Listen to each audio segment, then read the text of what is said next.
سلام دوستان، خوش اومدید به این ویدیو و ما میخوایم داخل این ویدیو یه بلاک ممنوعه ماینکرافت رو درست کنیم که البته این بلاک نابود میشه، اینجوری نیست که بمونه، اصلا برای خودتون کنید. اما یه بلاک رو میذارید به این صورت، براش یه تار عنکبوت قرار میدید.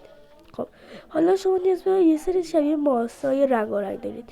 شما اینجوری فقط توجه یه رنگ نباشه، مثل من هی رو همینجوری میشینید، اینقدر میچینید تا هر چقدر دوست دارید میشینید. فقط ازتون خواهش میکنم که لایک و ساب کنید، کامنت بذارید، کامنت انگلیسی بذارید که سابتون نپره. لطفاً این کار رو انجام بدید. چنلمون به زودی قرار بزرگ بشه، به زودی قرار اگه به 100 کا برسیم قول میدم یه چنل میزنم که داخلش از خودم ویدیو میگیرم، یه حالت فیس ریویل طور ویدیو میگیرم، مثلا چیزای مختلف. وای تاریک شد، غروب کنیم بذاره خوشگل باشه.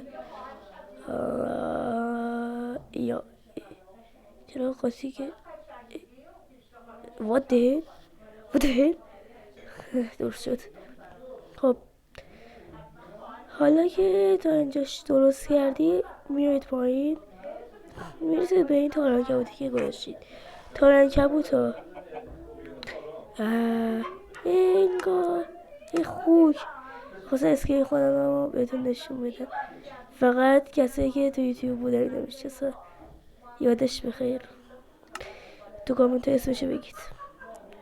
خب تار عنکبوت ها میکنیم، فقط چه روزی تار عنکبوت ها میکنیم.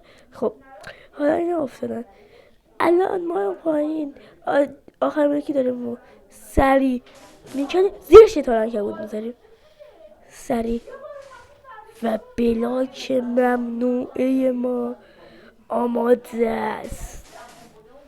خیلی عجیب و غریبه، خیلی عجیب و غریبه. فقط گوش کنید که این برای خود ساختن نیسته، چون اصلا نمیشه، چون اینجوری نابود میشه. الان بهتون نشون میدم. تمام شد، بیاید تار عنکبوت بکنم. دیدید؟ ممنون که تا اینجای ویدیو با من همراه بودید، خیلی دوستتون دارم و تا یه ویدیوی دیگه و یه آموزش دیگر، خدا حافظ.